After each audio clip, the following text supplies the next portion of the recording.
Buenas noches, ¿qué tal? ¿Cómo están? Muy bien, profesor, gracias. Qué suerte. Hace 15 días nos habíamos conectado último. eh, Estuvimos conectados entre varias personas. Para los que todavía no me conocen, mi nombre es Michael Ruiz Díaz, soy abogado egresado de nuestra prestigiosa facultad y mi experiencia con del turno tarde era que había reemplazado al doctor Ramiro Sisul en la materia de Derecho Laboral. Con lo de la noche todavía no, por eso le conozco a varios de los que están acá. Al respecto antes de empezar, tienen que habilitar para que marquen su asistencia. Está habilitado hasta las 11 horas, pueden marcar para, para marcar su presente. Al respecto, habíamos hablado de la unidad, nuestra materia, o sea, es optativa 1, pero lo que desarrollamos es derecho aeronáutico. Vamos a desarrollar a grandes rasgos esta materia. La unidad 1 creo que la gran mayoría me envía en mi correo su trabajo.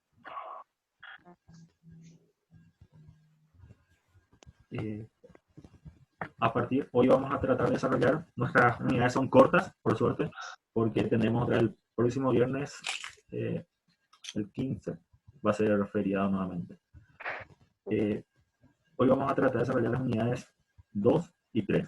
No sé si llegaron a ver el material que hacen en el aula virtual, en el campus virtual. Sí, llegamos a ver, profe. Profe, Sí. el tema de... Ya tenemos también horario para el examen, profe. Sí, eso usted me avisa. Ya va a ser feriado. Sí. ¿Verdad? El 15. Del 15. O depende de ustedes. Yo le puedo habilitar sin problema también la página, porque va a ser directamente por el campus virtual. Si ustedes me dicen, habilíteme para el 15, yo les habilito para el 15. Permiso, profe. Sí. ¿Qué tal va? Bien. Decime, ¿el examen va a ser así mismo como estamos dando clase ahora va a ser? No, va a haber en la página, eso tuvimos una charla hoy, va a haber en la página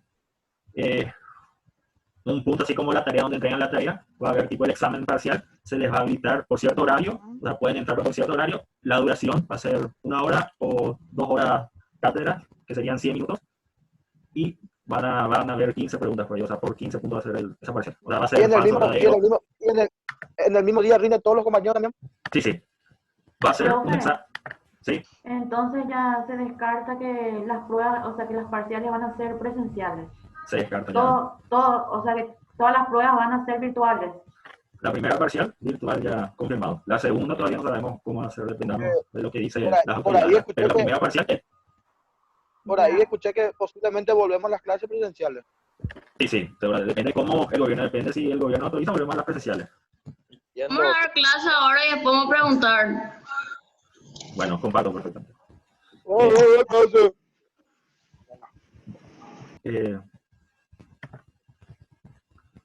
Vamos a tratar de hablar de la unidad 2. También, no sé si están viendo la proyección. Sí, estamos viendo. Vamos a hablar del espacio aéreo. Primeramente, antes de entrar a lo que es la norma en sí, hay que hablar de en qué consiste el espacio aéreo. El derecho aeronáutico, como toda rama del derecho, sufre una evolución.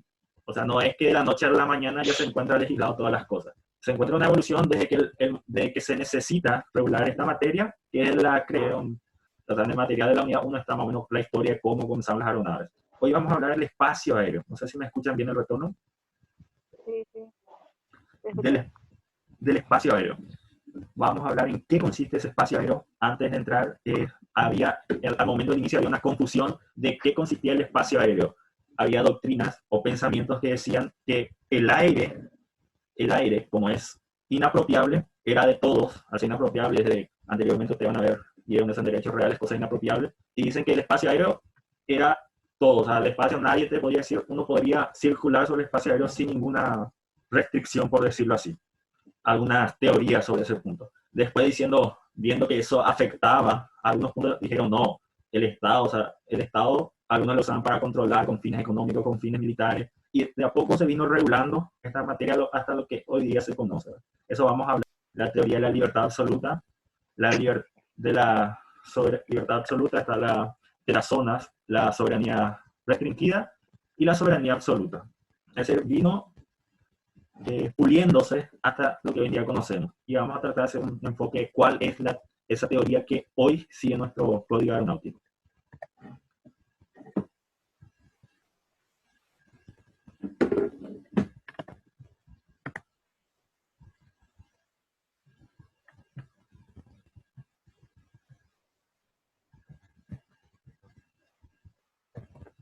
Ahí está. Primeramente hay que saber qué es espacio aéreo. El espacio aéreo, Ambrosini dice, el que define el espacio aéreo como el ambiente en que se desarrolla específicamente la actividad aeronáutica. El espacio aéreo es donde se desarrolla la actividad aeronáutica. No hay que buscarle otro yo. Como decía, les dije, está en el material, no hay que buscarle otro concepto diferente. Primeramente, para que haya una regulación aeronáutica, primeramente debe haber una regulación del espacio aéreo. Viene evolucionando, el derecho aeronáutico viene evolucionando, y al comienzo se confundía el espacio con el aire. El aire es el que se encuentra en todas partes, ¿verdad? Y no es susceptible. Mientras que el espacio es el lugar específico donde se encuentra ese. En ese principal concepto lo que había una discusión en ese ámbito y había varios cubistas rutinarios qué teoría de cómo se ve.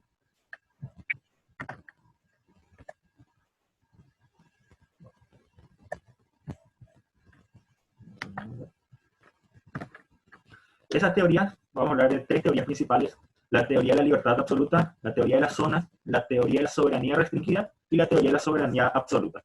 La libertad absoluta es lo que principalmente uno de los primeros, es decir, que una aeronave podía circular por cualquier parte, o sea, no había ninguna restricción al respecto.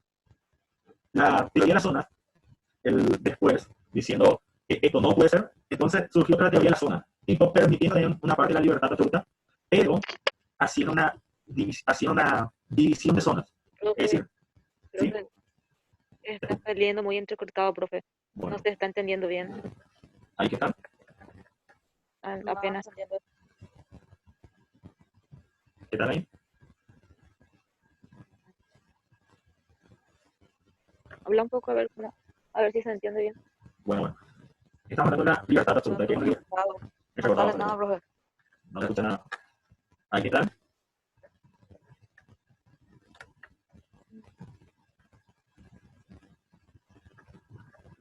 Vamos a probar de vuelta. En las teorías de las zonas, las había tipo ya la libertad absoluta. No se entiende, profe. Nada. Ahí que está. ¿Me pueden dar un ratito? Tu internet va a ser, profe.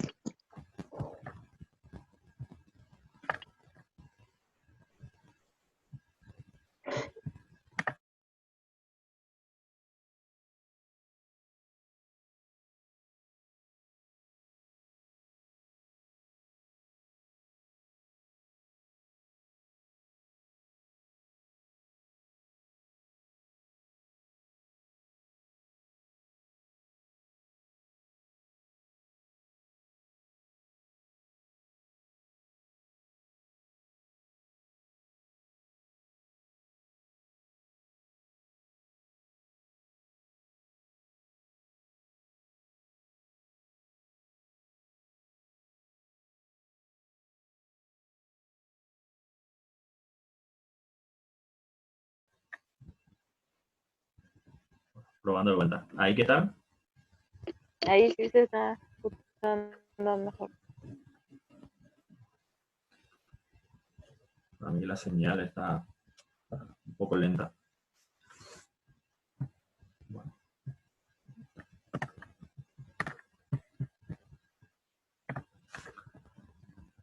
Continuando, pero ¿qué tal ahí me escuchan?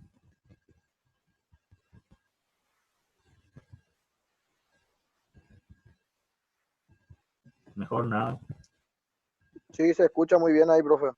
Bueno, estábamos hablando de la teoría de las zonas, que era que dividían en 2 zonas el espacio aéreo.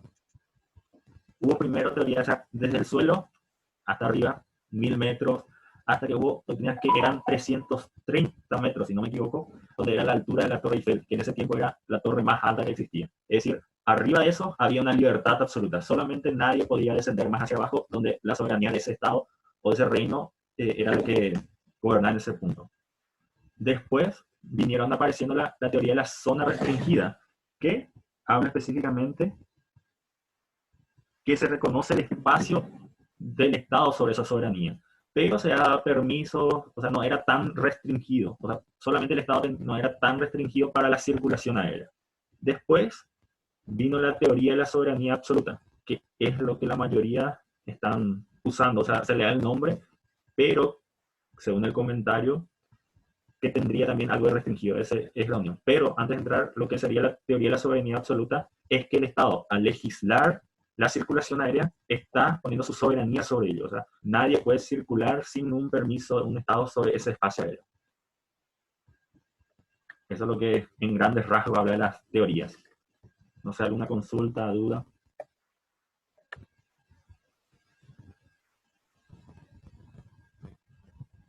Se entiende bien, profe. Puede seguir nomás.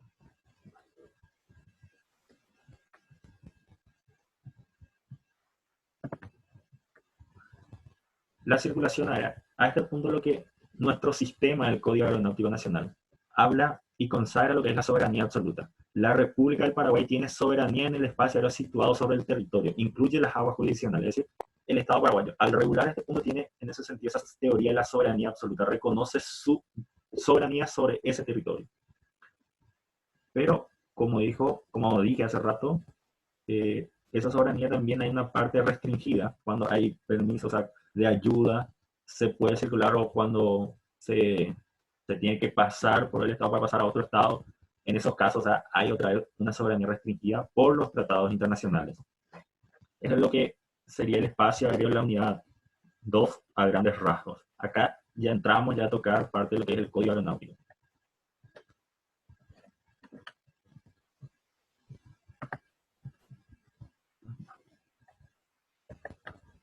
Al hablar de la unidad 3, vamos a hablar de las disposiciones generales. O sea, vamos a hablar de qué es aeronave, el registro aeronáutico, vamos a hablar de las hipotecas, del certificado de aeronavegabilidad. En síntesis, todo eso engloba dentro de las disposiciones generales. En el primer punto, hablamos de la jurisdicción y competencia. Es decir, ustedes ya conocen, seguramente hablaron en introducción al derecho de lo que es jurisdicción y competencia. Ya conocen ya ese término, ¿no?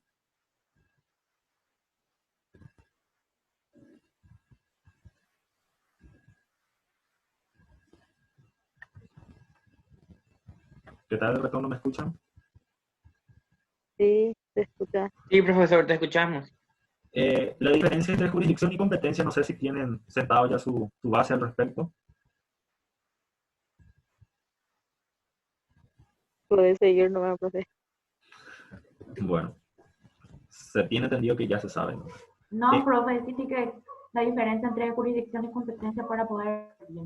Bueno, jurisdicción es la potestad que tiene el Estado de soberanía de juzgar algo. Y la competencia es el ámbito o el fuero que se va a juzgar, mejor dicho la palabra. Ahí radica la principal diferencia. La jurisdicción, todos los fueros tienen jurisdicción. Es decir, y la competencia es específicamente en la materia en que uno va a juzgar. La jurisdicción tipo es la potestad que tiene el Estado de juzgar algo. Y la competencia es el fuero, por decirlo así en palabras vulgares. Bueno, al saber esa jurisdicción y competencia, el artículo 4 nos dice que las aeronaves tienen nacionalidad del Estado donde están matriculadas.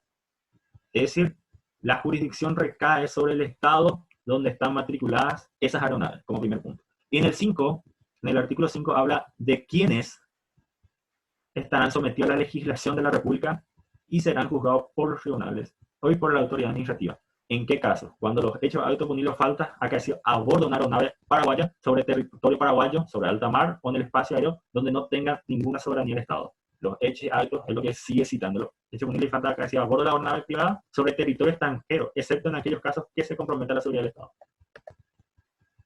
Es decir, los hechos altos punibles y las faltas acaecidos a bordo de una aeronave extranjera en vuelo sobre el territorio paraguayo se regirán sobre la legislación del Estado de matrícula. Es decir, si es Argentina su matrícula, se van a regir por Argentina, por la ley argentina. Pero se va a regir por las leyes paraguayas y por los tribunales paraguayos cuando en los siguientes casos, y es lo que cita la norma, cuando afecte la seguridad del Estado, cuando se transgredan leyes o reglamentos, cuando se lesiona el interés del Estado paraguayo o cuando se cometa un delito que tenga efecto en el territorio paraguayo.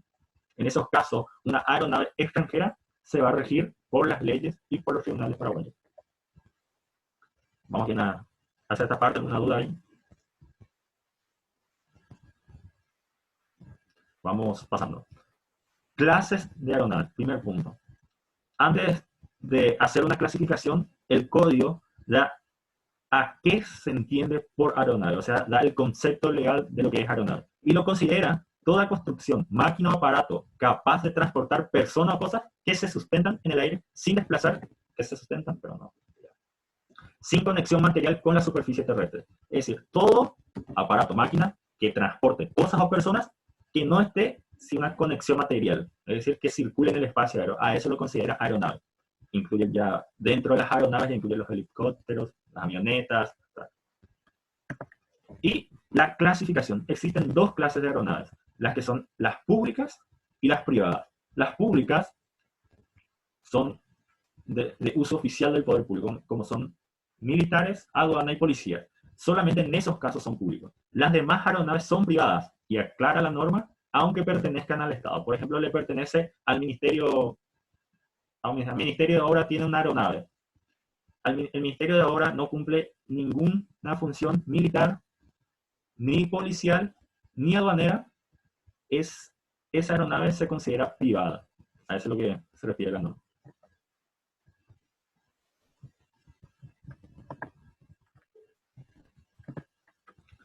El registro aeronáutico nacional. El registro aeronáutico será público, único y centralizado, y se regirá por los reglamentos que dicte la Autoridad Aeronáutica Civil. Antes de pasar, entre paréntesis, la Autoridad Aeronáutica Civil en el Paraguay es la DINAC. Lo importante acá es que se contará con dos secciones: el Registro Aeronáutico Nacional y el Registro Aeronáutico Administrativo. Vamos a ver qué se inscribe en el Registro Aeronáutico Nacional y qué se inscribe en el Registro Aeronáutico Administrativo. El artículo 11 habla de qué es lo que se tiene que inscribir en el Registro Aeronáutico Nacional. Y citan, por ejemplo, las matrículas de las aeronaves, todo documento o contrato de resolución, los créditos privilegiados, los contratos, y da una cita continuamente. En los administrativos, las licencias, la escritura de constitución de sociedades comerciales, la autorización para instalación, funcionamiento de industria aeronáutica, y es lo que va citando la norma. ¿Alguna duda hasta acá? Se entiende bien, profe. Seguí nomás. Al hablar de bueno, genial. Al hablar de nacionalidad y matrícula, habíamos hablado más atrás, donde había que las aeronaves tienen nacionalidad de donde están matriculadas.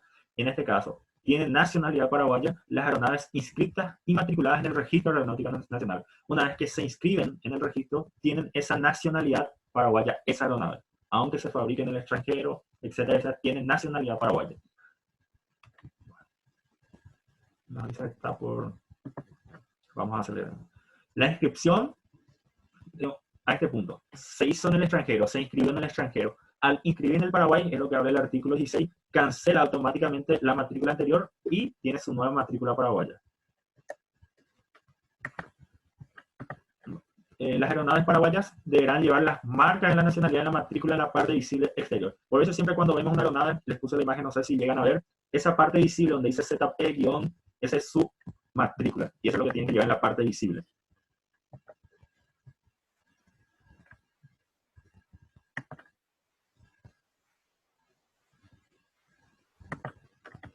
La aeronavegabilidad. La aeronavegabilidad es el certificado que acredita que la aeronave reúne las condiciones técnicas para realizar el vuelo. Y este certificado tiene que ser expedido por la Autoridad Aeronáutica Civil, que en este caso sabemos que es la DINAC. De los privilegios, habla de los privilegios sobre la aeronave en ese punto. Es decir, quienes tienen derecho sobre la aeronave a cobrar primero, quienes, de acuerdo a los contratos, quién entra primero. A ese punto se refieren los privilegios en cuanto al pago de quién está primero. Acá lo que quería centrar. Ustedes ya habían hablado en derecho real. En derecho real había una clasificación de que los bienes inmuebles y bienes muebles. Los bienes inmuebles se hipotecaban y los bienes muebles se prendaban. ¿Es así? ¿Y la aeronave es un bien mueble o es un bien inmueble? Mueble, ¿verdad? Porque tiene movimiento.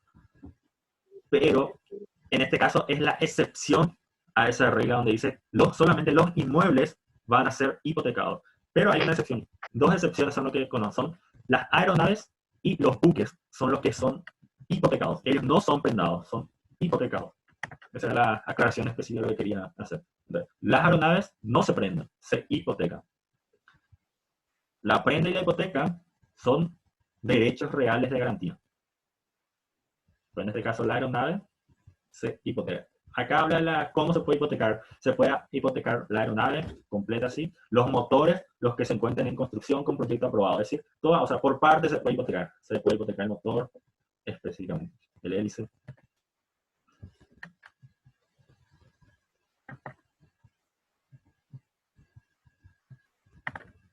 Del embargo, también las aeronaves pueden ser embargadas. No sé si tienen idea, ya hablaron de lo que es el embargo. Sí. Entonces no hace falta tocar ese tema. Las aeronaves también pueden ser embargadas. El embargo, no puse el artículo, pero está en el material, puede contener la no utilización de la aeronave, pero debe ser el juez otorgar bajo causa justificada, y es lo que cita la norma más abajo, el 51, si no estoy equivocado, habla de eso.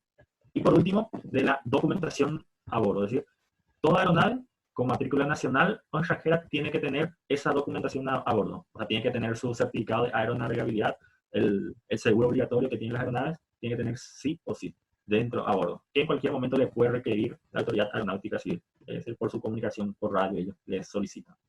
Y esta parte es lo que es a grandes rasgos. No sé si tienen alguna duda al respecto.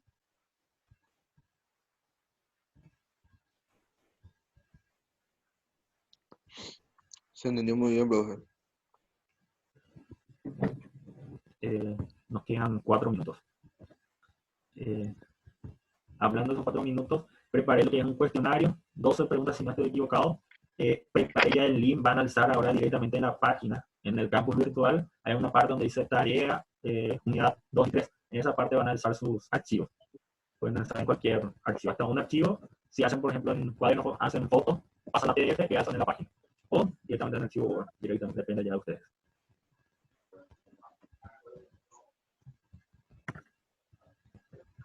¿Otra duda, consulta?